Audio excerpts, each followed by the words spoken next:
Alright, good morning everyone. My name is Reynan and I will going to present the chapter 6.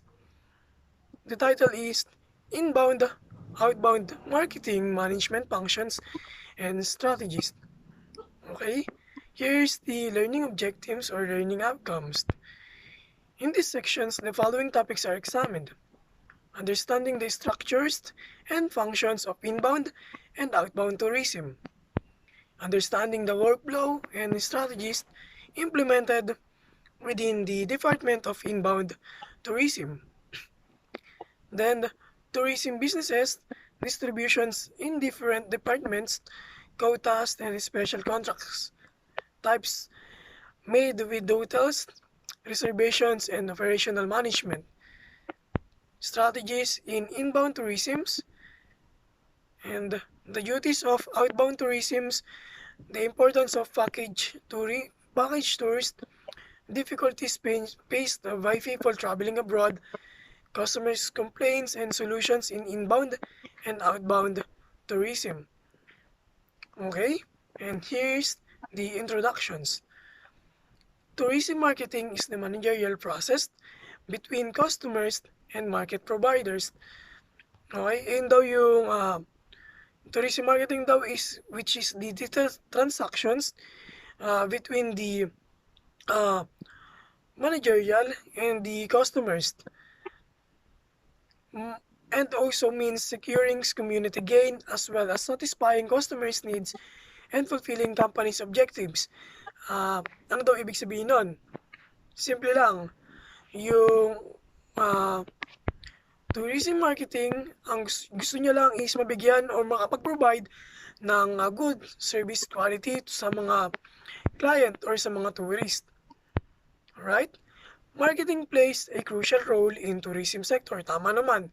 Kasi nga, kung hindi dahil sa marketing, hindi naman kasi natin mabibenta yung ah, destinations or yung, alam mo yun, yung hotel and yung ticket para dun sa hotel. Hindi naman natin siya mabibenta if we don't have the marketing strategies. Tourism marketing is more striking than other forms of marketing activities due to its different characteristics. Tama naman. Kasi ibang-iba talaga yung tourism marketing. Unlike sa mga marketing sa business marketing, yung tourism marketing kasi is which is more focused on the satisfying the needs of the client and then the tourist. Kasi it affects the all overall tourism industry of one destinations. So it is so crucial. Alright, as you can see in the figure above, uh, it shows the final consumers toward to distribution channels and tourism product. So, ano nga ba yung uh, ibig sabihin nito? So, yung mga final consumer natin, which is the tourist, then they will need to proceed to the distribution channels to get the tourism product. So, ano ba yung mga tourism product natin? Yung mga tourism product natin, ayun yung the destination itself, the accommodation in the hotel, the restaurants, and other things. So, yung distribution channel natin, ayun yung online marketing na ginagamit ng ating mga uh, tourism marketer para ma-promote or ma-sell yung kanilang product. So, in the other hand naman, as you can see naman, yung industrial product, papunta naman siya sa distribution channel. Makikita nyo na yung arrow is na iba, which is naging right to left na siya ngayon. Then, yung industrial product, dadaan siya sa distribution channel, and papunta pa lang siya sa final consumer. Ano ba yung pinakamadaling paliwanag nito? So, yung mga industrial product, which is yung mga ginagawa ng mga manufacturer, ay yung mga clothing, food. So, dadaan sila sa distribution channel, which is yung mga service, transportations, para ma-get siya ng ating mga final consumer or yung client natin. Unlike dun sa unang figure, makikita nyo na yung client para ma-experience niya yung tourism product, they need to proceed to the distribution channel and ma-experience yung product nga na sinasabi natin kanina. Yung isa naman, yung product mismo na ginawa ng mga manufacturer, yung dadalhin papunta sa consumer para ma-feel ng consumer yun. Alright, the activities of travel operators o yung tinatawag nating tour operators and travel agencies. Ano ba ginagawa nila?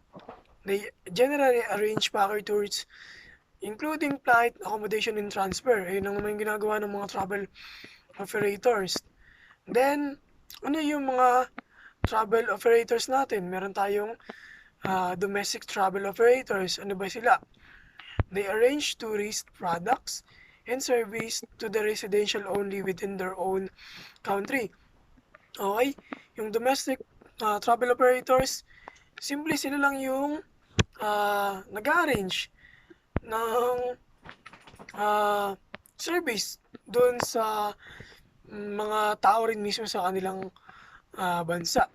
Then the outbound travel operators, they take residents from their country to travel in another country or countries. It can be short haul or long haul travel. Pag sinabi natin short haul or long haul travel, ibig sabihin mahaba mang panahon or maikling panahon na mag-stay sila ron. Then, ayun yung kanina yung nasa figure na yung foreign market, yung sinasabi nga natin. I know, sila pala yung home market na kasi ginagawa nila yung service para yung locals ay makapag-travel doon sa labas ng bansa nila. Then ano yung isa, yung inbound travel operators, sila naman yung mga operators na they called receptive operators and play significant role for the destinations. They are appointed by the foreign travel operators and give local service such as airport pick-up and delivery, arrange tours and attractions, event, guiding service for visitor coming from abroad country. So, eto lang naman yung mga inbound travel operators, yung nag-arrange ng service sa mga foreign market. And para ma-feel nila or ma-experience nila yung locals destinations. Yun yung kagaya natin kasi kanina, they will cooperate with the locals or locals operators, then they will serve only the foreign market. Okay, globalization in tourism and travel industry. Globalization has already affected every segments of our lives, including social, political, cultural life, and the whole world economy.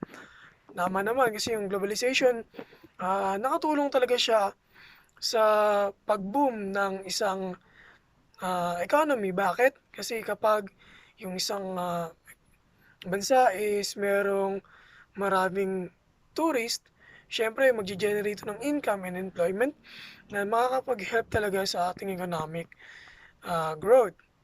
Okay? Globalization in tourism is an extremely important factor affecting all the countries and liberated international tourism. Tama naman. Kasi nga, kung hindi dahil sa globalization or sa tulong nito hindi naman talaga makikilala yung one destinations. And hindi talaga uusbong yung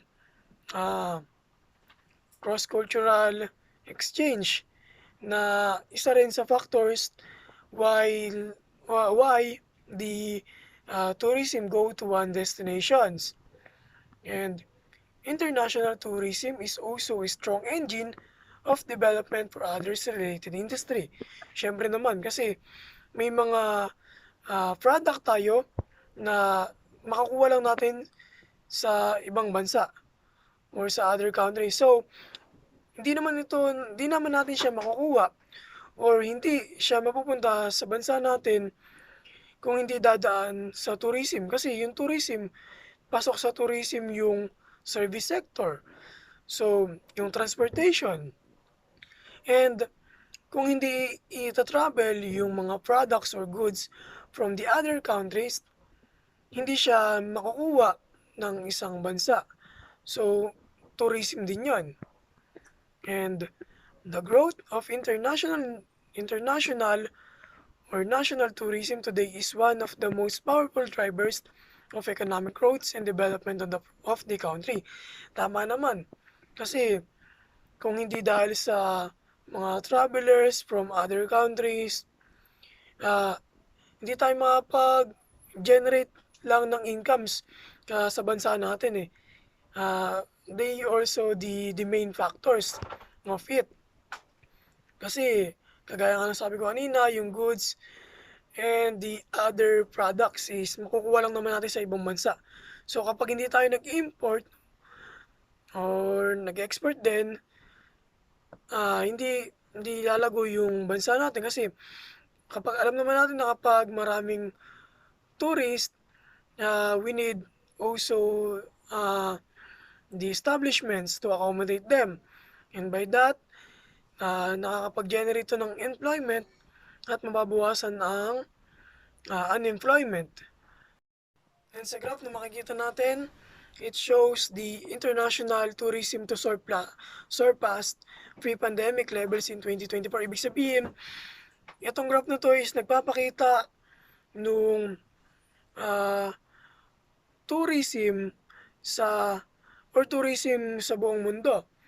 So makikita natin na since 1990, makikita natin yung ongoing growth ng tourism eh. Then pagdating ng 2003, medyo nag-drop siya dahil nga sa SARS epidemic. Nag-drop siya ng 2 million yung mga traveler pero bumawi naman siya pagdating nitong mga 2004 and pagdating naman ng 2010, nagkaroon ng financial crisis which is nag-less ng 37 million yung mga traveler and naka-affect siya sa economic ng isang bansa. Then after that, medyo ongoing yung kanyang growth, tumaas ng tumaas. Then nung dumating naman yung itong 2020 which is na yung pandemic pandemic era, bumaba yung tourism kasi nga syempre pandemic, hindi pwedeng lumabas. So maraming nag-lockdown, maraming establishment na nagsarado na talaga namang nakakaapekto sa overall economy ng isang bansa. Lalong-lalo sa atin dito sa Pilipinas, madaming nawalan ng trabaho dahil sa pandemic, maraming establishment na nagsarado. So hindi nakakapag-generate ng income at bumaba ang ating economic stability. But nito medyo nawala yung pandemic, syempre umaangat na yung ating industriya, marami na uli nagta-travel kasi nga mayroon naman ng vaccine na nakakapag-helps talaga na ma-feel natin yung safety natin. So etong 2021 medyo papangat lang siya and then until now na nakikita naman natin na source talaga nung itong pandemic or yung naging effect talaga ng pandemic sa atin ay sobrang worst talaga. Maraming gusto mag-travel pero hindi makapag-travel. Pero ito na nga, bumabalik na ulit tayo sa normal. Then marami na uli yung gusto mag-travel. Right? Here's the some factors that influence on globalization and tourism. Increase of free market and foreign trade opportunities between countries. Tama naman. Kasi kung hindi dahil sa globalization, hindi naman natin makukuha yung mga goods or hindi naman tayo makakapag-manufacture ng goods if we don't import from other countries. So, yung globalization talaga nag-helps siya to importing and help to grow the economy. And then the second factor is unlimited use of information and communication technology. Tama naman, if it doesn't, with the help of globalization, hindi tayo makakaget ng information na kailangan natin eh. Then, constant modernization and development of transportation system in the world. Siyempre kasi, nakikita natin sa ibang bansa yung, or in other country, yung modernization ng kanilang mga transportation. So, here in the Philippines also want to change our transportation system. Increase in holiday destinations. Siyempre, nakakatulong rin yun. Isa pa yun sa factors kung bakit maraming nagta-travel kasi nga sa holiday. And increase in accommodation facilities. Tama naman kasi if so much visitors, syempre kailangan natin ng accommodations para makater natin sila. Okay? Increase the number of staff to cater the tourist desk. Yung sinabi ko kanina, international competition, syempre, mas maganda nga yung maraming ka-competition para, alam mo yun, meron kang dahilan para magpursige pa para mag-innovate, para magkaroon ng magandang service yung iyong company. Development of human society, infrastructure development, and increase in tourism demand. Siyempre, kapag yung isang bansa is marami talagang mga magagandang destinations eh.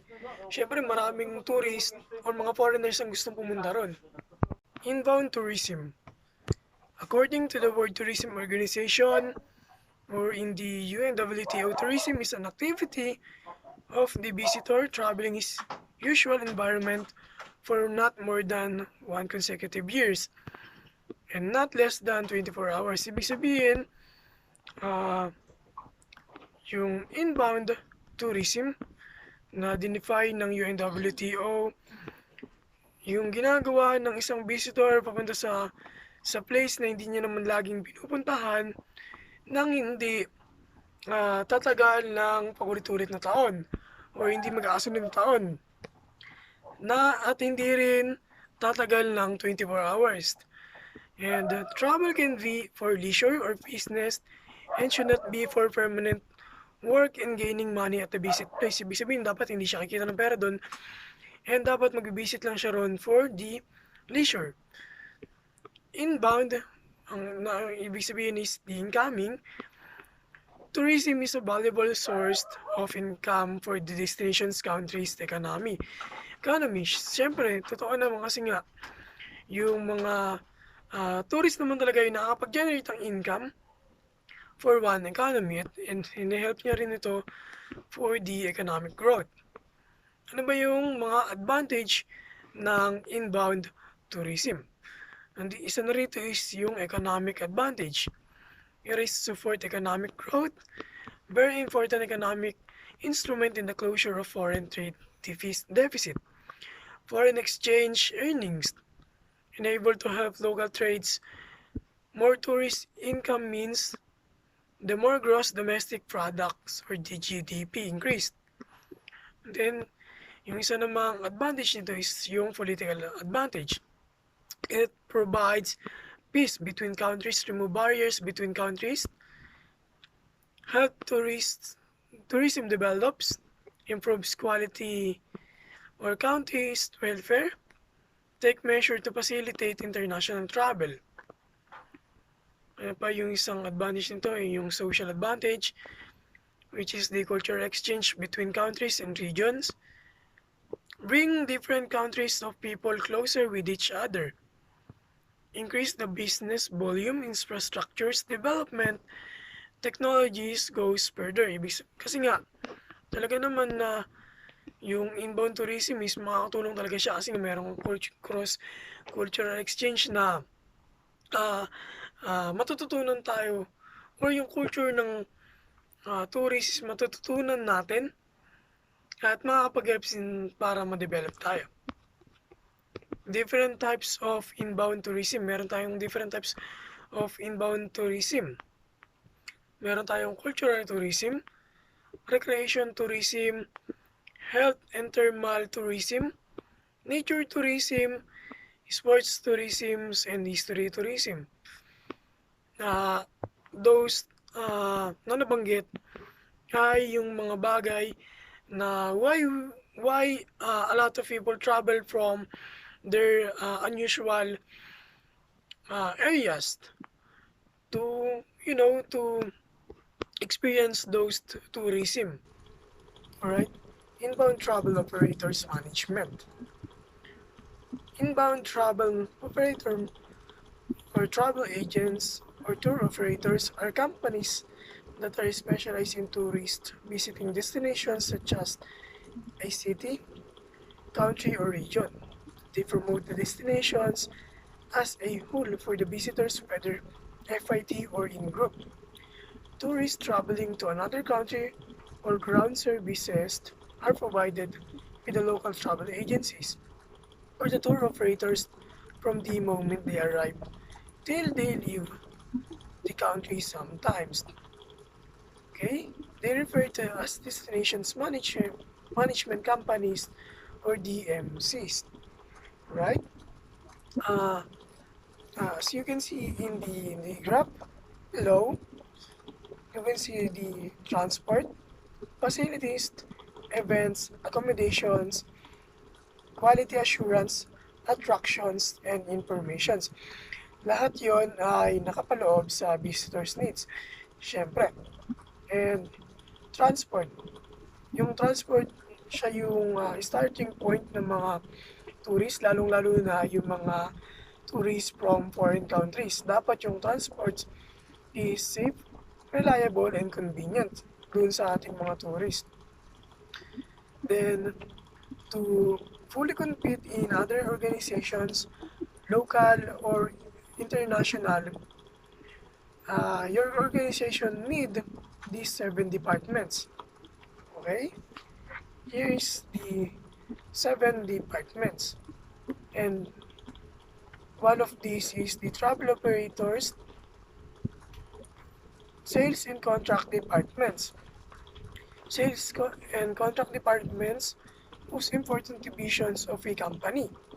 And starting point of travel business success of travel operators is highly depending on the contract made with other tourist companies.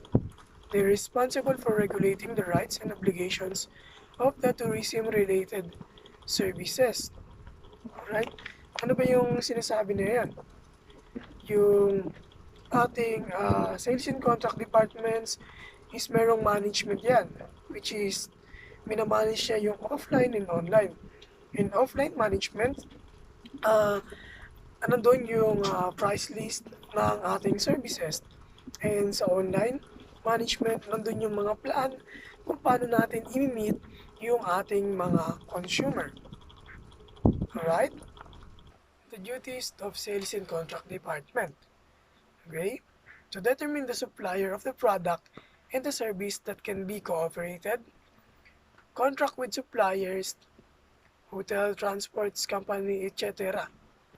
To maintain a good and close relationship with suppliers, develop products that's suitable to market.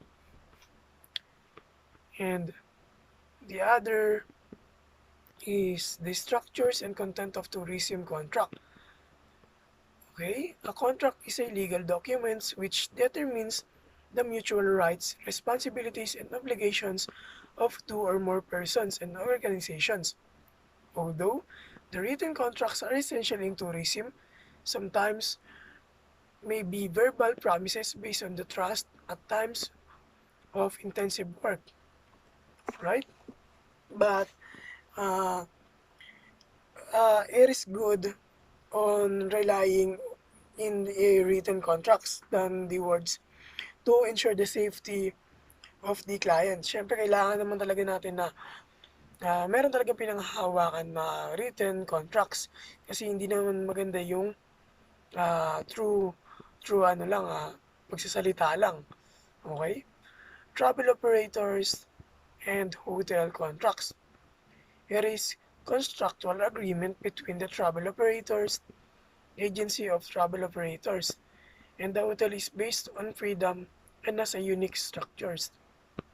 However, In spite of this freedom, if there are dispute which cannot be resolved between them, the relevant laws and regulations come into force.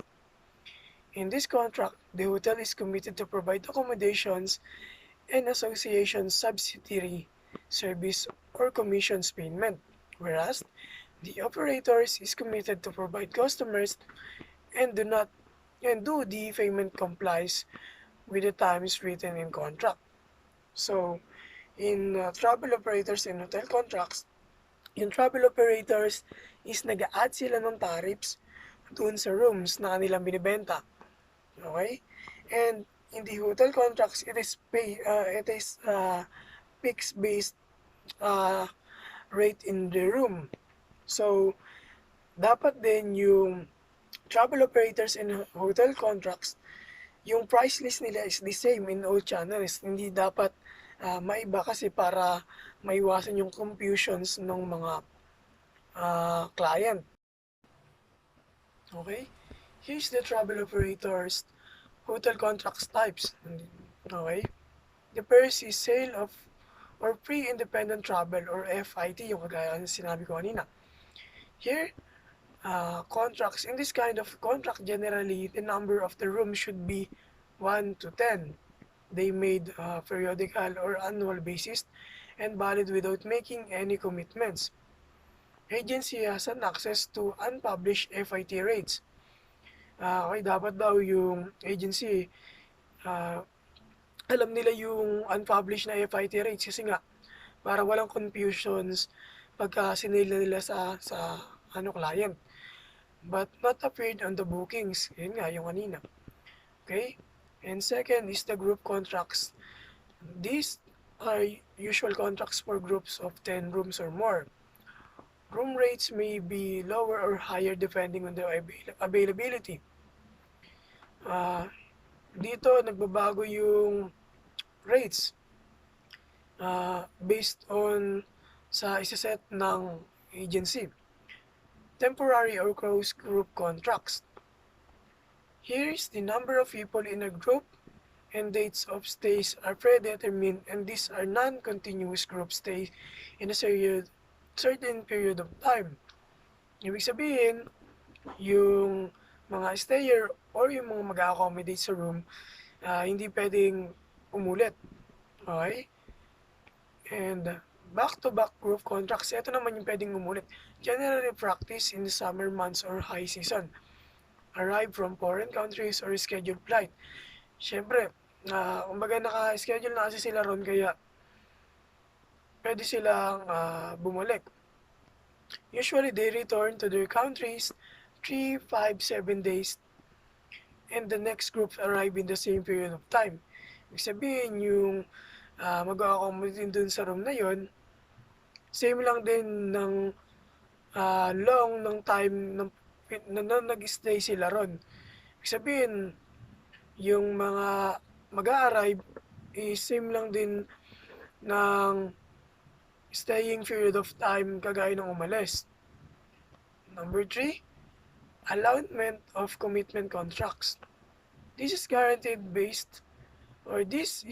contract type based on release date.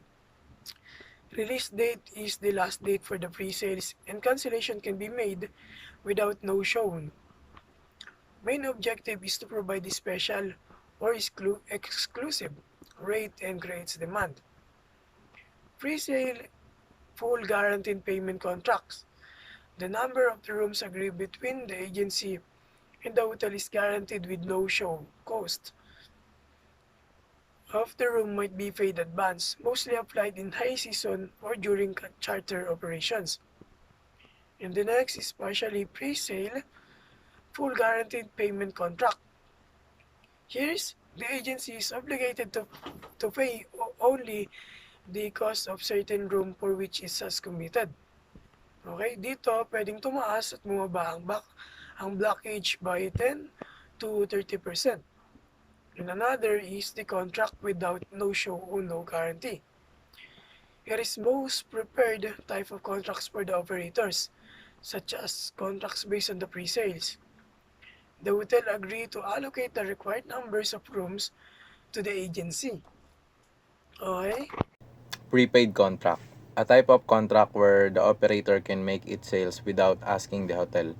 The allotment amount is paid to the hotel either in advance or checks in different installments for the seasons. So yung prepaid contract is ano lang siya, yung travel operators is meron silang permission to sell the rooms. Tapos direct ng magbabayad yung client sa hotel through advance payment. Next is yung performance-based contract. If the operator reaches a certain level in room sales, discounted room rates will be applied. Yung example nito is kung wari is yung room, ang presyo niya is 100. Then nakabenta yung travel operators ng 200. Tapos nag-active yung contract doon, mababawasan yung presyo ng room na yon. Imbis na 100 siya per room, magiging 80 na lang siya per room. Next is room nights based contract. So yung night based contract is if certain room night stays are realized by the operator, discounted rate will be applied. So yung kapag maraming rooms is night stays siya, mas madi-discount yung mga night stay room na yun. Next is yung commission based room night contract. So yung the operator receives commission according to the rooms used in date allotments. So yung kapag nakarami ng benta yung operators ng room, meron siyang ano doon, percent doon, may commission siya doon sa nabenta na niya yun. Kung meron siyang sa overall na nabenta niya ng mismong date na yun, meron siyang 3% or 5% na extra commission. Next is credit-based contract. This contract based on trust or against financial guarantee between the hotelier and the operator. So yung hotelier tsaka yung travel operator is meron silang contract na kailangan yung magiging pagbebenta nilang customer is meron silang merong garantisado at merong kakayanan na bayaran yung room. Ayan, so kailangan parehas nilang ma-guarantee or ma-verify yung client nila na meron kakayanan magbayad.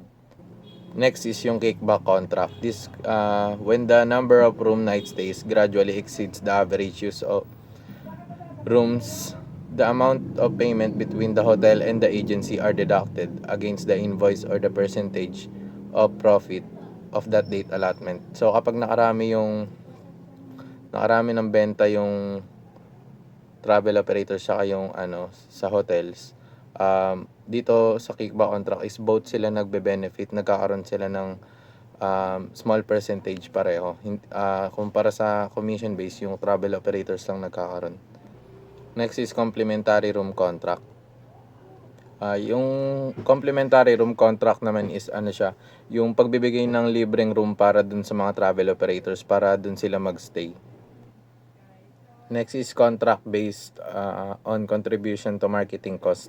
Some abroad outbound travel operators have a special agreement with the local incoming travel operators in order to compensate their advertising promotion cost for the local hotel and provide certain number of complimentary rooms in return to publicity.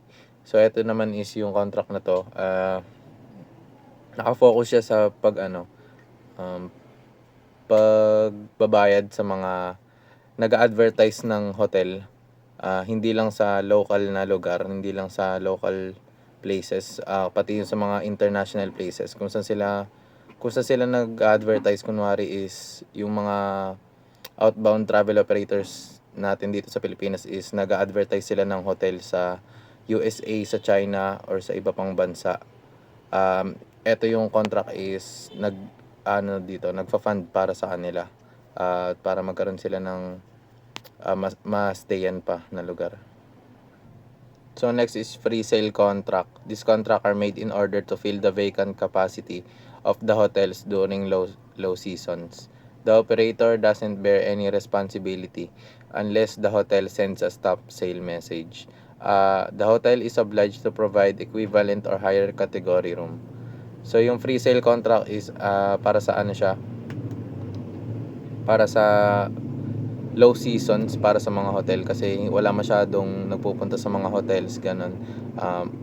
Binibenta nila yung mga travel operators is parang binibenta nila ng walang advance payment yung room para meron kahit dahil nga walang masyadong tao, nagagawa nila yun kasi di mapupuno yung hotel, di mapupuno yung slots ng rooms kasi nga wala namang bumibili, walang bumibisita.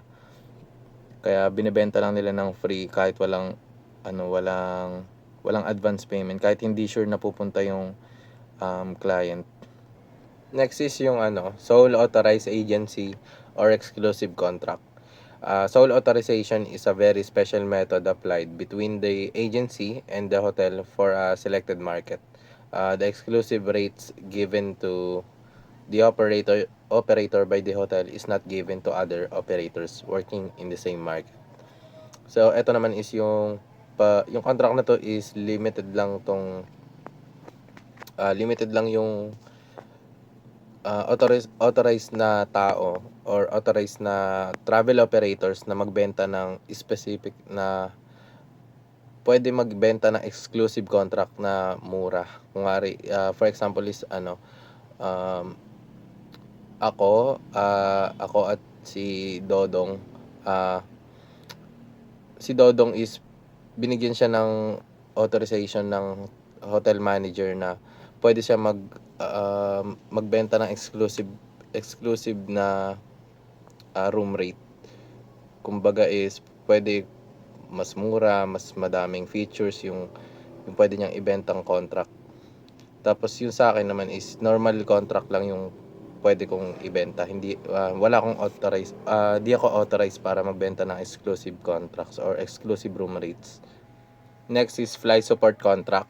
This contract gives financial support to inbound travel operators, bringing tourist groups from abroad to develop countries' tourism and support national and private airlines. So yung contract na to is focus lang siya sa pagbibigay ng financial support para sa mga inbound travel operators na mga nagdadala ng tourist papunta dito galing sa ibang bansa. Para i-support at ipagpalago pa yung ating tourism at makatulong din sa pagpapalago ng local airlines natin. Di lang local airlines natin, pati mga international airlines natin. Next is yung mga contract conditions of hotels and travel operators. Contracts between hotels and travel operators could be considered the standard form of hospitality industry contracts. According to the seasons, these contracts have 3 types. So ito yung low seasons, high seasons, and semi seasons. So low seasons is winter season siya. Tapos yung high season is summer season. Kapag summer season kasi mas maraming summer break, mas maraming tao na mas magta-travel kasi nga summer vacations talaga sila.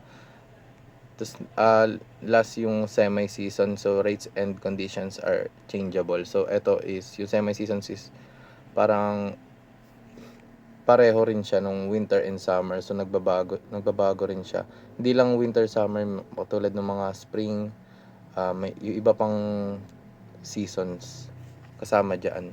Paiba-iba siya ng gaya nga nasabi diyan is paiba-iba siya ng presyo, depende.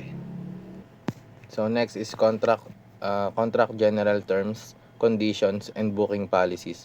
So these are some of the important parties. So syempre in the parties is yung mga kasali doon, yung mga involved, yung hotel, agency, possible ay kasama rin yung mga diyan, yung mga client mo, mga magvi-visit sa hotel. Tapos next is yung parties address, phone number. Ito yung kailangan syempre alam mo yung address nung kumpanya ng hotel, kumpanya ng agency, kung saan sila nagtatrabaho mismo, phone numbers nila, contacts sa fax. Next is yung tax office and tax number. Syempre parehas silang organization na nagbabayad dapat ng tax.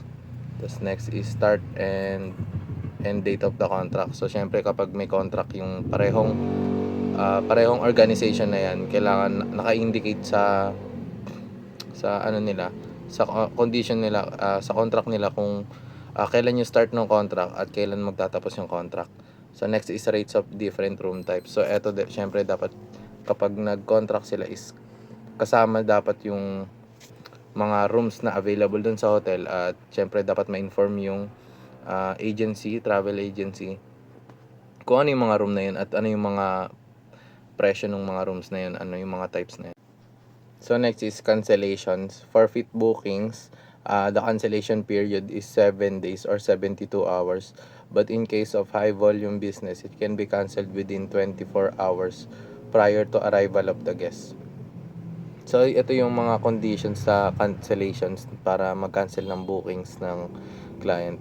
Kapag solo lang yung booking niya, solo traveler lang siya, within 7 days, usually yun yung magiging time nila para i-cancel yung reservation nila. Pero kung, ayun nga sabi dito is, kapag high volume yung business, kapag maraming bookings dun sa hotel, at kaya naman palitan agad yung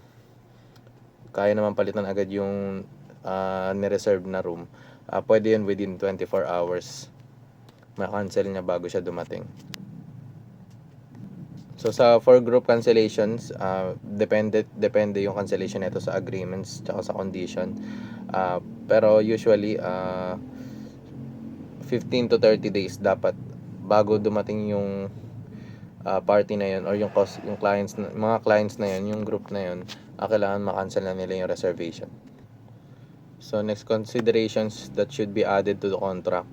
The last date of sending names and rooms and list to the hotel. Stop sale. Yung stop sale is ano siya, pagsabi dun sa yung hotel sasabihin sa travel agency na wala na silang permission to sell more rooms. Next is compensation if the hotel doesn't comply with the contract. Siyempre merong bayad kapag hindi sila sumusunod sa patakaran. Next is guarantee clause. Number of rooms that is guaranteed by the operator to be occupied in the date of booking. So yung guarantee clause naman is ano siya, parang yung pangako ng travel agency na mapupunan nila dun, mabebenta nilang room dun sa hotel. Next is, in case of overbooking, the accommodation should find alternative hotel and transfer the guest in an equivalent room and same place. So yung overbooking naman is yung di napapansin ng hotel na marami na silang nakabook, na puno na yung book nila at wala na ibang rooms na available. Pero ayun nga, dumating yung guest, tapos nandun yung guest, wala nang rooms. Dapat ang gawin, ayun nga dito sabi is, dapat makahanap sila ng alternative at matransfer nila agad yung guest nila. Tapos kailangan kung ano yung nireserve nila dun sa hotel nyo, dapat equivalent din yun nung ililipat nyong place, ililipat nyong room, equivalent din dapat siya. So next is characteristics of a successful sales and contract manager. Good communication skills, good relationship with other departments, work with various groups of internal people and external people, aware of internal policies and practice and the external laws and regulations, handling both standardized and special contracts, think proactively, takes precautions about possible problems. Yun yung think proactively. So yung pag-iisip natin na kung ano yung mga consequences na mangyayari sa pag-decide natin kung ano yun yung gagawin natin. So adapting to innovations and developments of the sector, foreign language and knowledge. Siyempre that kahit papaano merong alam siya na ibang language. Siyempre kasi di lang naman puro Pilipino yung makakasalamuha ng manager. Siyempre kapag malakas na yung organization nyo, posible yan. Posibleng meron kayong maging kapartner na hindi siya local, hindi siya Filipino. Next is good knowledge of ICT. Industry knowledge, syempre that maalam siya sa industry natin sa tourism industry, travel and tours industry, dapat maalam siya dyan kasi dyan siya nakafocus, dyan yung trabaho niya. Knows how to listen to other party wants, linking the right people to the right contracts. So syempre dapat marunong makinig at open-minded ang sales contract manager, sa hindi lang naman sa sales contract manager, syempre sa lahat talaga ng manager, at marunong silang makinig. Hindi lang yung yung kumpanya lang iniisip nila, syempre inisip din nila yung mga yung magiging feedback nung mga empleyado nila. Tas yung syempre yung marunong silang maglagay ng tamang tao sa tamang posisyon. Yun yung sa mga job roles. Syempre dapat alam nila yung kakayahan nung empleyado na yun o yung tao na yun, tas ilalagay mo siya sa lugar na kaya niyang gawin yung trabaho dun. So next topic tayo is sales and marketing department. So the importance of marketing within tourism is based on social changes, economic growth, and in connection with the improvements of living standards.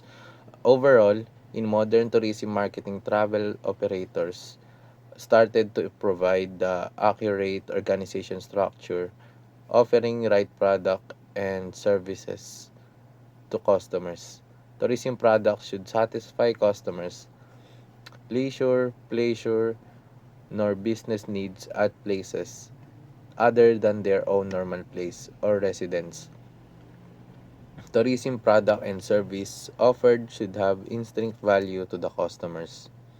So yun yan, sabi dito no is nagpabago-bago yung sa social changes sa tourism.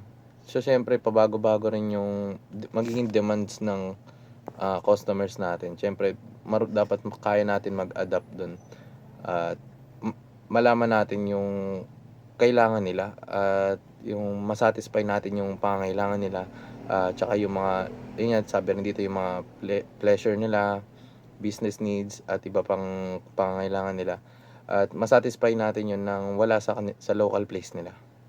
Tapos sabi rin dito dapat magkaroon sila ng yung mga services na in-offer natin sa kanila is magkaroon ng instinct value, meaning na dapat makahulugan at ang tawag dito, maalala nila yung tatatak sa kanila yung binigay nating service.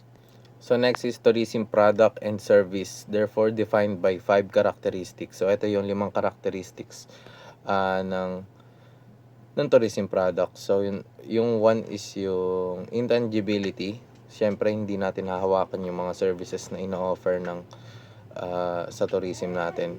Example na lang dito is yung mga massage. Siyempre hindi naman natin nahahawakan yung ginagawa nila. Ginagawa lang nila yun sa'yo, tapos pagkatapos nun yun na yung finished product. Nawawala yun na yung sakit ng katawan mo. So next is heterogeneity.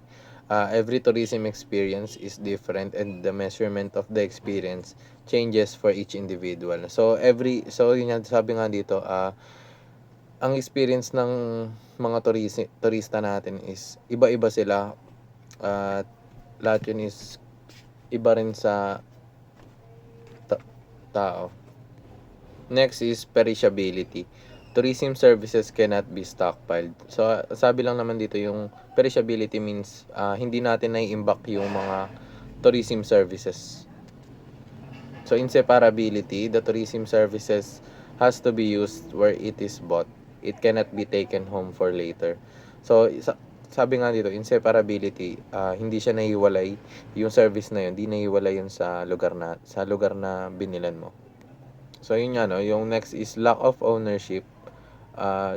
Yung service kasi, 'di ba, di naman talaga siya tangible, hindi siya nahahawakan. So halos walang merong nagmamay-ari nun. Ang nagmamay-ari lang halos nun is yung gumagawa ng service.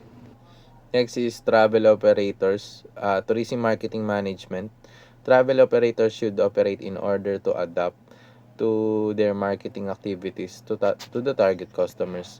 The products are necessary to carry out good planning and strategies in order to develop, promote, quote price, provide to the consumer, and promote in the market.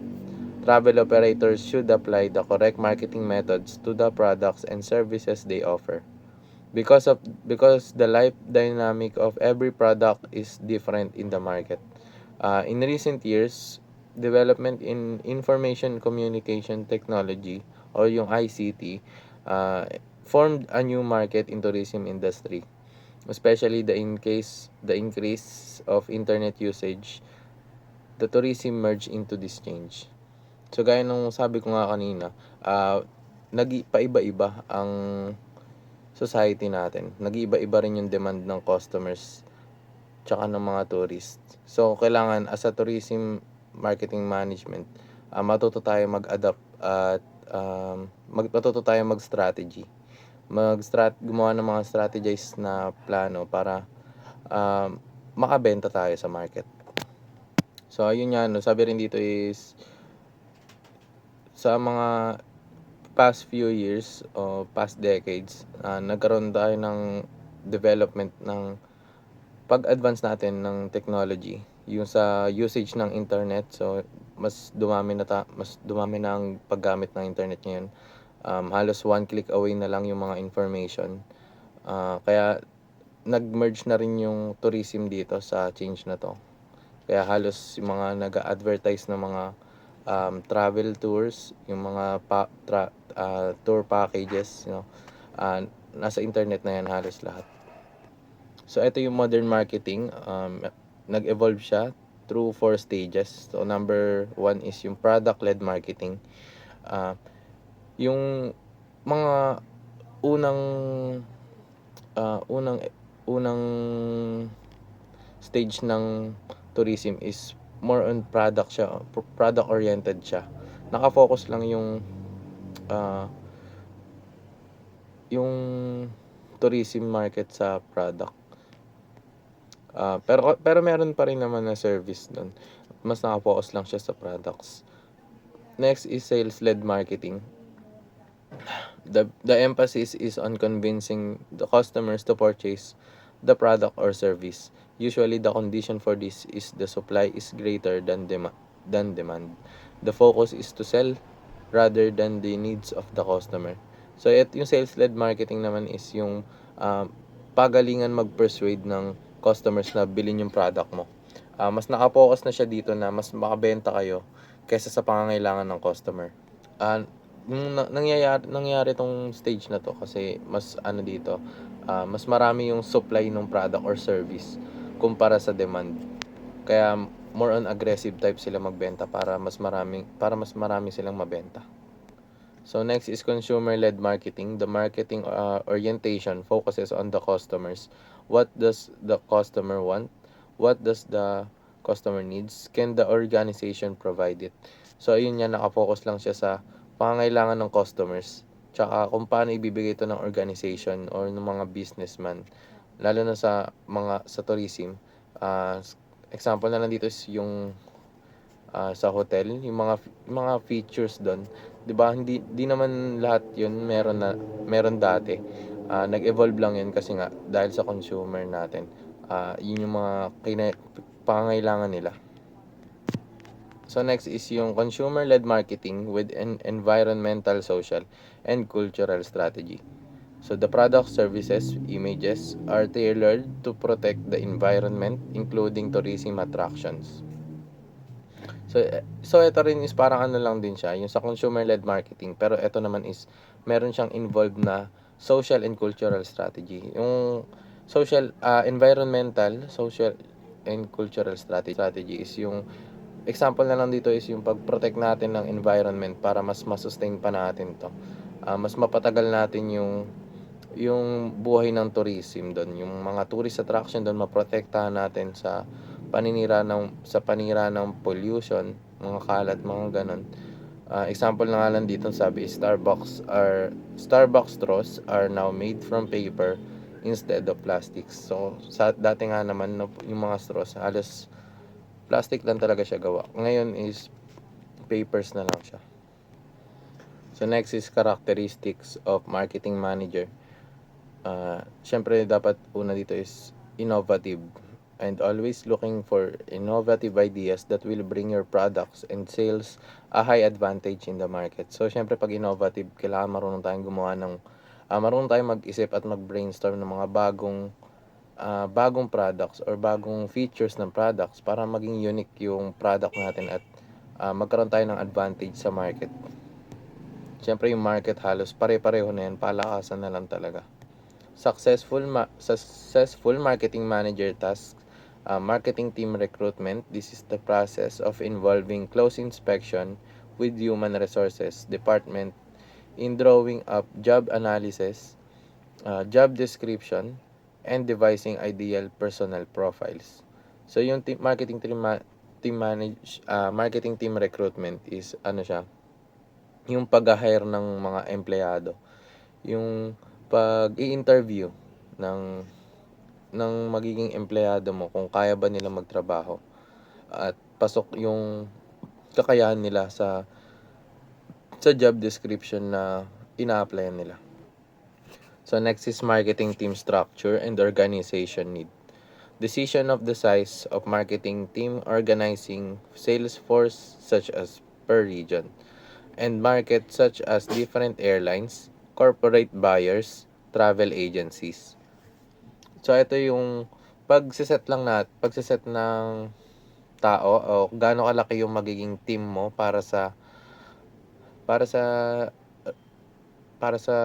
different airlines. Sample na lang dun is yung pagpaplano mo kung ilang tao yung ipapadala mo sa ibang bansa para mag-advertise at makapag-gather ng mga turista sa hotel mo. So, next is motivation and reward system. This is critical in motivation the sales force and in reducing staff turnover. Effective marketing activities by the staff should be rewarded financially, such as salary increase. So, yung motivation and reward system is para to sa mga empleyado mo para mabawasan yung pagre-resign ng ibang empleyado para mas ganahan sila magtrabaho at makagawa sila ng effective pang marketing activities. Yung motivation and reward system is ano lang naman to, yung pag example na lang is yung kapag naka-goal sila ng certain sales, magkakaroon sila ng salary increase katulad nun. So next is support activities. This includes the production of visual sales aid, also the effective use of ICT for backup support online and offline. So example lang dito sa support activities is yung paggawa ng online chatbots para sa mga FB page natin. Tulad ng sa FB page nga is kapag nag-chat yung nag-inquire yung mga potential customers doon, merong magre-reply sa kanila na bot. May-inform sila kung yung mga price ng hotel, ay mga price ng rooms, kailan open yung mga rooms, at iba pa. So next is evaluation and control. So evaluation and control is ano lang siya, yung pagmo-monitor lang sa performance ng staff kung tama ba 'yung ginagawa nila, kung wala ba silang maling ginagawa, maling habits. Tsaka yung pagmo-monitor ng mga sales nila, pagmo-monitor ng pagdagdag ng sales, pagbawas ng sales. So, technological advances in tourism. The internet has changed the behavior and the culture of people in purchasing, research, and communication in travel and tourism industry. It also created a new form of marketing called electronic marketing. In short, is e-marketing. With this system, multimedia documents such as text, images, audios, and videos can be sent to consumers, travel operators, and tourism providers. They can send it in an instant and cost-free. Furthermore, the changes and updates of price and services can easily be updated in the internet. The travel operators can also make their own company presentations online through website. So, in short is yung advances natin sa technology is nag-form siya ng new market, tsaka na-shape niya rin yung culture natin, tsaka yung mga behavior ng consumers. Yung nga sabi nga dito is yung pagre-research ng mga consumers, pag-inquire online, pakikipag-communicate online uh, sa mga travel operators. Nakagawa rin sila ng e-marketing dahil dito yung mga pagbebenta tsaka yung mga pag-advertise ng mga hotel is through online na lang sa paggamit ng mga videos, images, tsaka documents. Ayun yung ginagamit na nila ngayon kasi wala nga tong bayad tsaka libre lang at mabilis pa makalat yung information, maging aware yung mga customers. Tsaka mas madali i-update kung wari is yung mga price list ng rooms nyo. Mas madali nyo siya ma-update sa mga consumers nyo, sa mga customers. Kumpara sa walk-in pa nila malalaman na nagbago na pala yung price, wala na yung room, yun na yung bago ngayon. So next is yung market analysis. Yung market analysis is collection of data and information para ginagamit yun at ina-analyze yun para ma-predict yung mga future sales o yung magiging future overall ng company. The planned production and the reaction of cost. Pati kasama rin dito sa market analysis is yung magiging reaction ng mga customers mo, yung mga target market mo dun sa product mo. So, yung market analysis is nakakatulong siya para ma-reduce yung magiging yung mga problema sa organization nyo. Kasi mas mare-reduce na yung magiging malimong decisions. Next is yung makakapag-create din to ng opportunity. Kasi mas makikita mo yung mga malimong nagawa nung past decisions mo. Mas maiwasan mo na siya. So, sabi rin dito is yung market analysis is both ginagamit siya ng travel agencies tsaka travel operators. Sa travel agencies, ginagamit yun is para makapag-develop pa sila ng product or mas makapag-develop pa sila ng mga bagong innovative ideas na makakatulong. Tsaka sa travel operators naman, ginagamit nila to yung mga findings ng mga past performance nila para kung ano pa yung mas ma-improve pa nila. Kung paano magbenta, kung paano mag-advertise. So, ito yung mga different types of marketing analysis. Yung number 1 is market mix. Next is strategic marketing trends analysis. Analysis of competitors. Porter's 5-power analysis and SWOT analysis. So, each of them will be discussed in the chapter 8. So, next is yung reservation department. Reservation department communicates and contacts accommodations and other services providers at the destination. Reservation department applies a reservation process for the purchase of the products of the tourism services providers. This department makes the hotel room bookings, airline seat bookings, and etc. There are different forms of payment that the agency collects from the customer. The first method is the guaranteed reservation payment that is paid in advance. It can be paid in cash, check, or credit card. So, yung reservation department is siya lang naman yung nagko-connect um, sa customers tsaka sa hotel. Sa customers and the hotel. So, andito yung natin. So, next is yung yung agency hotel booking process. So, ito yung process niya. So, reservation request. Mapupunta siya sa hotel and price research. After finding hotel, contact customer and inform. Tapos, receive the written approval from the customer. Next is send the reservation details to the hotel. Ito na yung pagbigay ng details ng customers, like yung mga names, contact numbers, age, ilan yung kasama ng customer, tsaka iba pa. Tapos next is written confirmation of the booking by the hotel. So at ibibigay na ng hotel yung confirmation ng booking nila. Tapos next is tracking the payment for the reservation. So yun yung pag-decide na kung paano babayaran ng customer yung yung reservation nila. So next is yung duties and the responsibilities of reservation staffs. Reservation staff must be capable to handle customer service with skills and excellent communication ability. They should have the following: knowledge of 2 languages. Syempre dapat at least 2 languages yung alam natin, kasama na dun yung English kasi international language yung English. Next is experience in sales. Syempre dapat marunong sila magbenta kasi as a reservation staff sila yung makakausap ng customer.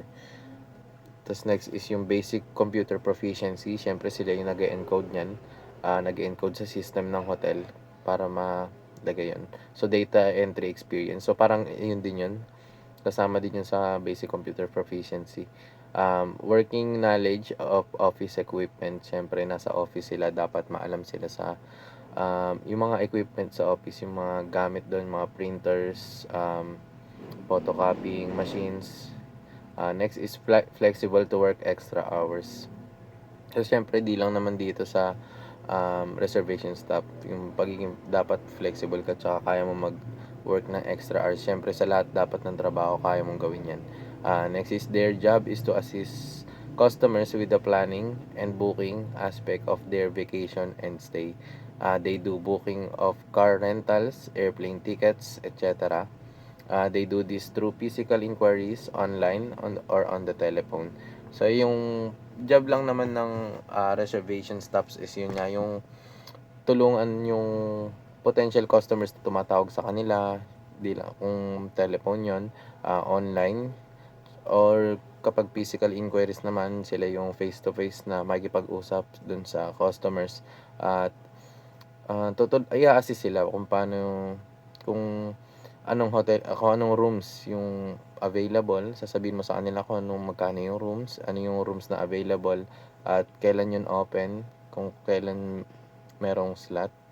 So next is yung reservation models with hotels. Static rate fits reservations. So fit means foreign independent traveler. Yung foreign independent traveler is siya yung mag-isa lang siya nag-travel, mag-isa lang siyang nag-book, mag-isa lang siyang nagta-travel talaga. Wala siyang kasama, hindi siya katulad ng mga group tours, yung mga bumibili ng package tours. Tapos next is generally for less than 10 people, the rates are applied according to the agreement between the operator and the hotel. So yung mga static rate fits natin is nakadepende pa rin yan sa operator tsaka sa hotel. Group reservations, it is an application of reservation in the form of private or closed groups for more than 10 people. So kapag static rate fits, less than 10 people siya, no. Sila yung independent na nagta-travel, di sila naghahanap ng mga package tours na mga joiners, hindi sila sumasali doon. Ibig sabihin sila lang talaga nag-i-inquire, sila yung nagbo-book, sila yung nagpapa-reserve, tsaka iba pa. Yung sa group reservation naman, if group reservation is more than 10 people siya, tapos yung in general daw, mas maliit yung rates ng group reservations kumpara sa mga sa fit rates. Kasi nga syempre, mas madami yung tao sa group reservations. Ibig sabihin niyan, mas mas maraming tao yung i-accommodate ng hotel. Next is yung back-to-back reservations. Yung back-to-back reservation is ano lang naman siya, yung mag-i-stay yung tourist or yung customers mo na ng 3 to 4 days for a week. So, yung sunod-sunod yung araw ng stay niya. So, next is block reservation. This reservation can be applied in hotels as well as the flights in the system which is implemented especially in high seasons. Example is Christmas for big exhibitions and fair periods with high number of people. So, ito yung ano siya, yung ginagamit tong block reservations pag pang events siya, pang occasions. Ayun, pang occasions. Yun yung example dito is for Christmas, no. Kailangan syempre pag Christmas meron kayong pa-event ng family, yung lahat buong family, madami kayo, nagpapa-reserve na agad kayo sa hotel para malayo pa lang, malayo pa yung occasion, nakapag-reserve na kayo. Siyempre kapag high seasons, pag late ka na nagpa-reserve tapos occasions yung date ng reservation mo, siyempre usually maunahan ka na nun kasi nga sa yan high season na marami ng tao na magbabakasyon. Okay, next is factors that must be taken into consideration in reservation department. So ito yung dapat yung mga laging alalahanin ng mga reservation stops. So first is yung before starting to work each day, they have to remind themselves that customers in any case is right and always maintain composure because they might encounter customers that is in a bad mood. So yung sinasabi lang naman dito is dapat alalahanin lagi ng mga staffs ng reservation is hindi lahat ng customers is matino mo makakausap. Meron dyan syempre yung mga bad mood na customers na mabilis uminit yung ulo, mag-irritable. Syempre dapat ma-maintain mo yung composure mo as a professional na staff. Syempre kapag na-maintain mo yung composure mo, hindi siya mas mapoprovoke pa kasi lalo kung galit na siya.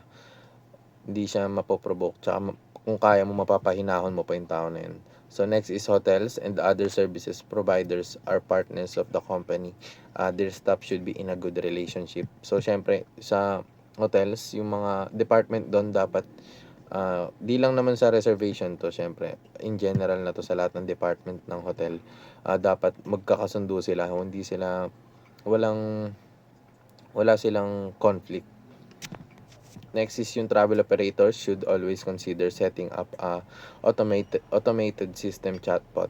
This is one of the new instrument to keep in touch with the potential customers. So ayun lang naman yung paggawa yung sinabi ko kanina, paggawa lang ng chatbot sa yung support activities yan ng managers, no, sa task nila. Para merong mag-reply sa mga potential customers, sa mga potential mga inquirers online. The reservation staff should be detailed, should have detailed information on the basic issues such as room availability, staff sale dates, and what price category should be implemented. So siyempre dapat yung sa reservation staff maalam sila sa mga available na rooms, kung kailan yung date na naka-stop sale sila, tsaka yung mga basic issues ng technical sa system ng computers doon sa staff. Next is Tour and Transfer Operations Department. This department organizes airport, hotel transfers, daily city tours, and intercity tours for individual fits, groups, or package tour customers. Operation activities are dynamic, demanding comprehensive organizational structure, and are based on customer satisfaction. Operations management as all in businesses. Theoretically, expresses all the activities of designing, producing, developing, and distributing the right product or service to ensure customer satisfaction. So yung tour and transfers operations department, sila yung nag-handle ng mga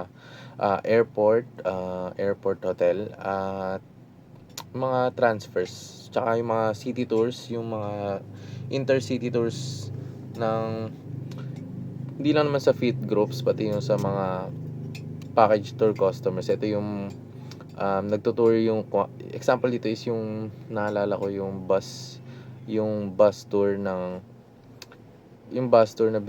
na nagta-travel yung bus kasama yung tour guide. Tapos nandun kayo lahat nakaupo. Tapos yung iniikutan nila yung buong city, kung ano yung mga attractions doon, ano yung history noon, kinikwento ng tour guides, and kasama yun doon. At next is yung sinasabi rin dito is dapat yung transfer and tour operators is marunong sila mag-design ng activities, tapos mag-produce, tsaka gumawa ng tamang products para sa mga, di lang products, pati yung mga services para sa mga nagta-travel at mga nagtutour na tourist. Next is yung operation management strategies. To have the same understanding of all operational department staff in terms of achieving business activities. So, syempre dapat yung lahat ng staff natin sa organization natin is alam nila yung objective ng business natin. Tsaka kung ano yung goal natin. Implementation of operational forecasts, strategies, and plan techniques to achieve business and capacity targets. Operation management activities should be conducted continuously and results should be compared with the business objectives. So, sinasabi lang naman dito is yung dapat yung mga resulta ng mga ginagawa ng organization natin, yung mga resulta ng mga sales, dapat nagko-connect yan doon sa objective natin, sa business objective natin. So, example na rin dito is yung siyempre yung isa rin sa objective natin dito is magbigay tayo ng high satisfaction ng service sa mga customers, sa mga tourists.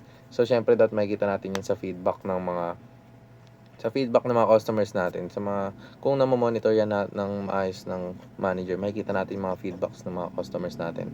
Tapos titingnan natin doon kung nagko-connect ba yun, yung mga results na yun ng feedback sa objective natin sa business. So, syempre hindi lang naman sa tourist satisfaction yung objective ng business natin. Syempre kasama dito yung to gain profit talaga. Yun yung una. Syempre malalaman din natin kung nagpo-profit ba tayo, kung madami ba yung sales natin. Tapos itatabla lang din natin yun sa business, sa results ng ng ginagawa ng organization, yung result ng sales. So, next is duties of the operations department. Uno dito is yung searching all bookings done by reservation department in automation system. Next is yung check number of customers in demand, their length of stay, hotels, airport, tours, etc. So, next is distribute duties to concerned tour guides and transfermen. Stay in contact with them continuously during the day to give new information about new tours. Regularly briefing with tour guides and transfermen and take their suggestions. Plan the vehicle types with the right number of seats in pursuant of the number of guests during airport pickup or tours. So, yung planning ng vehicle types is yung pagpili lang naman talaga ng vehicle na merong seating capacity na tugma dun sa dadating na mga customers, sa mga visitors. Example is yung kung nakita ng operations department na ang dadating ng araw na to is limang visitors, siyempre magpapadala sila ng i-manage na nila yun, ayusin na nila yun. Ang ilalagay nilang vehicle is kaya magsakay ng 5 customers o 5 seats. receive information from the guides at the end of the tour and collect the assessment questionnaire filled by the guests. So eto naman yung last is yung di ba yung mga tour guides at the end of their tour, usually meron silang binibigay na assessment questionnaire. Yun yung pinapasagutan nila sa mga guests na yun. Tapos dun malalaman yung feedback nila kung maganda ba yung service ng tour, kung magaling ba yung tour guide, kung na-explain ba niya na maayos o wala siyang na-missed out, yung mga ganun. One is the tour guide and transfer man. Who is the tour guide? Tour guide and transfer. Operation department. In the transfer and the tour. Guidance and services. Good quality presentation, strong communication skills, proper diction, clean operation, foreign language, knowledge, emotion, honor, passion, charisma, and good local knowledge.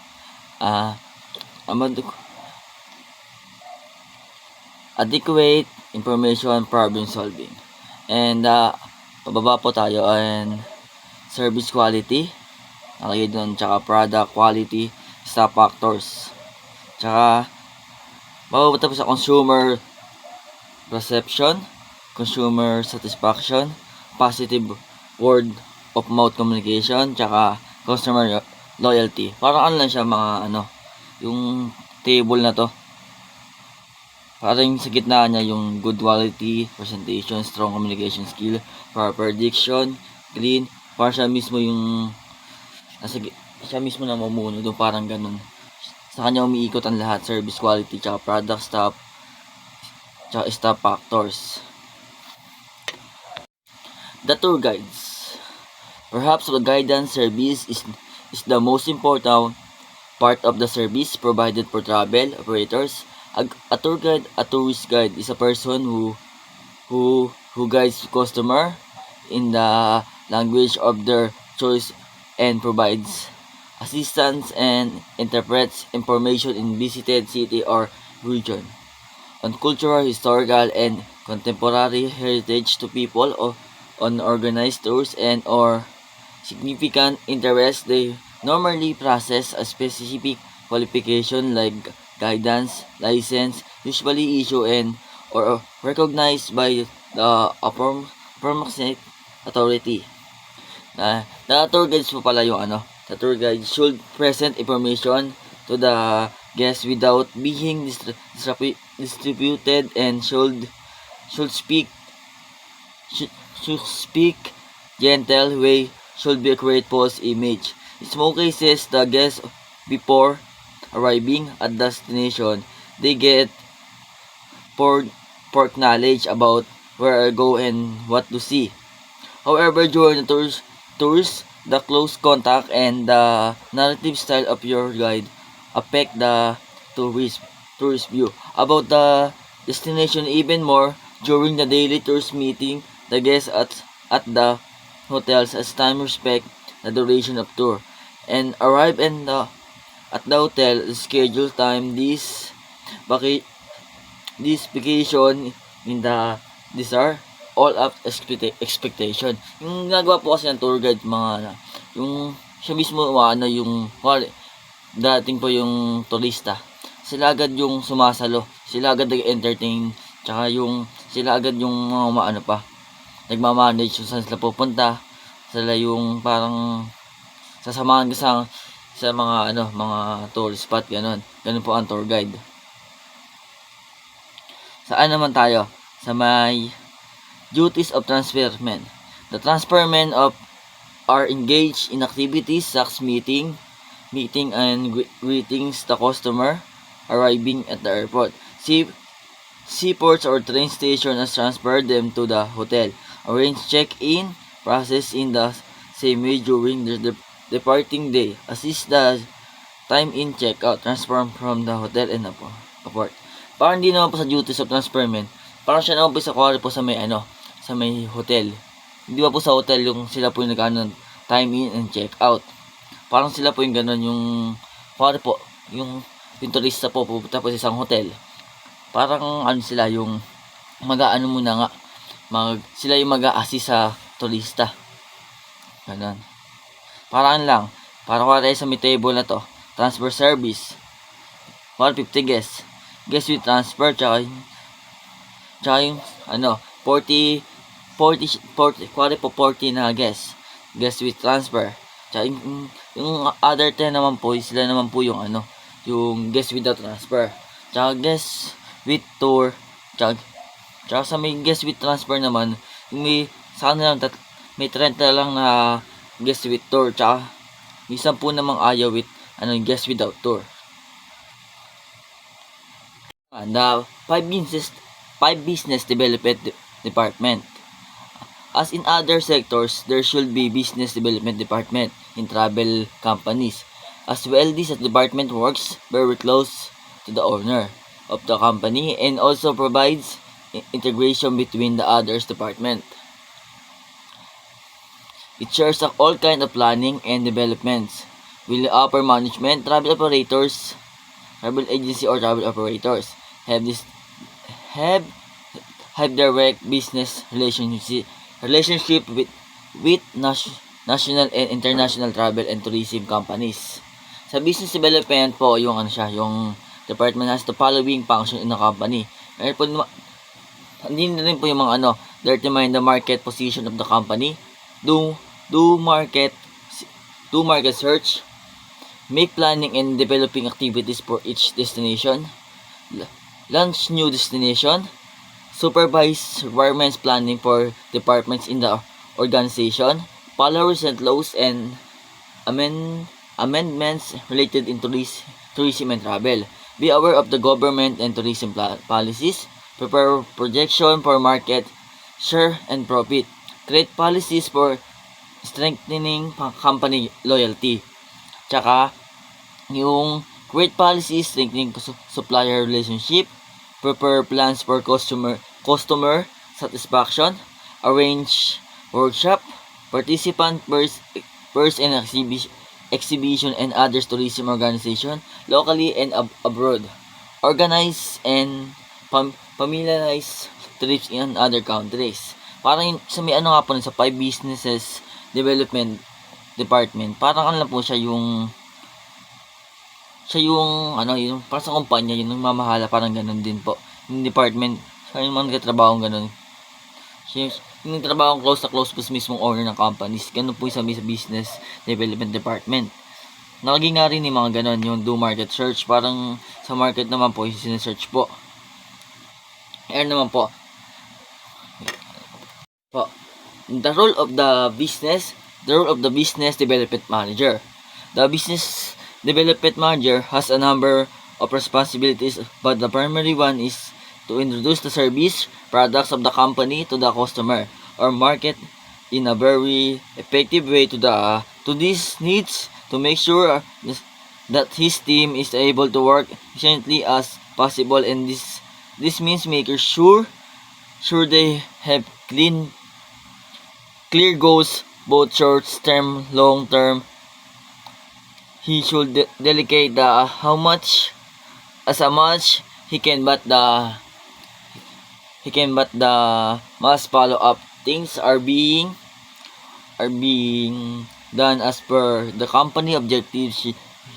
He should know the market closely and a good vision. He should constantly in touch with all other departments, public, private sector people, businessman, and expert from the different groups. Nga po he should have certain traits sa nga po, meron po rin broad knowledge about the whole travel and tourism industry, high level communication skills, ability to motivate team, experience with design and implementation of business development strategy, ability produce solution plans strategies over longer term, equipped with know-how. Ayun lang po sa may the role of the business development manager nga po yon. Saan naman po tayo? Sa may 6 human resources department. Human resources department has vital role in our organization, depending on the scale of the travel company, the role of the department changed. For instance, in small travel agency, this is duty is done by the company owner or by the manager. In big company, the function of this department is very active. Human resources department. Primary function is yung hiring, recruiting employees. Parang din sa 6 human resource department, parang sila po agad yung kumukuha, ganun. Yung nagbibigay trabaho sa mga tao. Tsaka, yun nga po, yung mga nagbibigay ng 7 accounting and finance department. The accounting and finance department surely manage the money. Sila na manage the money of the company and responsible for acquiring and utilizing money for financing the activities. This department access short-term and long-term capital requirements. During these activities, finances department do planning, auditing, and accounting for company finances. They also create monthly or yearly statement which are required by the authorities. Travel operators should be make rational decision on behalf of finance to maintain their existence. Parang din naman po sa may accounting finance department. Parang sila po yung sabi na nga po, yung sila po nagmamanage sa mga pera. Ganon, sila po yung nag-utilize ng money or sila po yung nag-aayos sa mga pera sa isang kumpanya. Sasabi, yun nga po. And tayo sana. And outbound tourism. Outbound tourism comprise the activities of residents of a given country, traveling to staying in place outside their country of residence and outside their usual environment for not more than 12 consecutive months for leisure, business, and other purpose. When travel operators focuses on serving residents to travel foreign destination, we refer to them as outbound operators. Outbound travel operators design package for their residents to visit and country combination of more than country. Parang hindi naman po sa outbound yung po to, yung parang sa mga resident ng isang tao ng po, ang ganun. Tsaka naman, outbound tour operators. Sa outbound tour operators naman, travel agency and tour operators that carry out outbound operation provides all or part of services for the individual and group from the beginning to the end of journey. Outbound tour operators main activities are designing outbound package, tour commencing and from hometown to any other country or combination of countries apart from tour package. For groups, they are also provide personal holiday package or customized tour package for departments travelers. Yun nga lang po doon yun. Paano po doon, nakapalibutan mo sa may sa may outbound tour operators, yung mga all-inclusive resorts, beach and package, multi-city bus package, cultural tour package, cruise package, health and medical wellness package, pilgrim package, safari tour package, winter, ski or board package, worldwide tour package. Parang doon naman po sa may tour operators. Parang sila po yung nagpo-provide po ng mga package para po sa mga traveler po, sa mga ganun po. Planning a package to. Travel operators, small and large, can gain competitive and advantage by working with partners locally or overseas. Especially for a new tour package, there's definitely need retailer, travel agency or agency for sale increase. The package should be designed to meet customer need and expectation and in the meantime should be for the benefit of this business partner. Over the year, the preparation of tour package has diversified considerably. Obviously, the scope scoop and facing intense domestic and international pressure in the form of competition that they are to design or develop tour package to meet the requirements of the ever demanding and sophisticated consumer. Indeed, travel operators must have a good jobs and knowledge of the tourist generating markets and of quality price ratio of package they plan. Parang di naman po yung ano man po rin yung pagpa-plan po ng package tour. Yung kuwara po selection and identification of key of destination. Parang sila lang po yung nagpa-planning po ng isang destination ganun. Ng package tour. Kuwari po sa isang bago pa tayo umalis sa lugar po, parang paplanuhin natin muna yung package natin. Parang kukontak mo tayo ng mga pwede nating ganun. In the home country. In the home country na po, hindi naman po yung promotion and advertising expenses like internet, website, social media, newspaper, magazine, radio, TV. Tsaka brochure and catalog expenses. And communication expenses such telephone and PX. Personal expenses, commission to be given to retail agencies, office expenses, description, guide of transfer expenses. Sa itong count na parang hindi na po lumalabas yung mga expenses ng mga isang mga like po mga airport taxes, ticketing commission, guide of transfer expenses, tips of language, handlers in airports, parking fee at di naman po sa may in-home country. Din po lumalabas po yung mga expenses po ng isang tao. Tulad nga po sa mga airport taxes, mga yung mga communication expenses, tax, telephone, ganun po. About po sa ganda naman po yun. In the destination country, the commission paid to the incoming contracted agency or the amount to paid to the supplier and destination. Social transfer buses and etc. Motorway bridge tools, local guides, guarantees, extra tours. Ayan. All these affect of the cost of the tour during pricing, P seats and flight of or P rooms.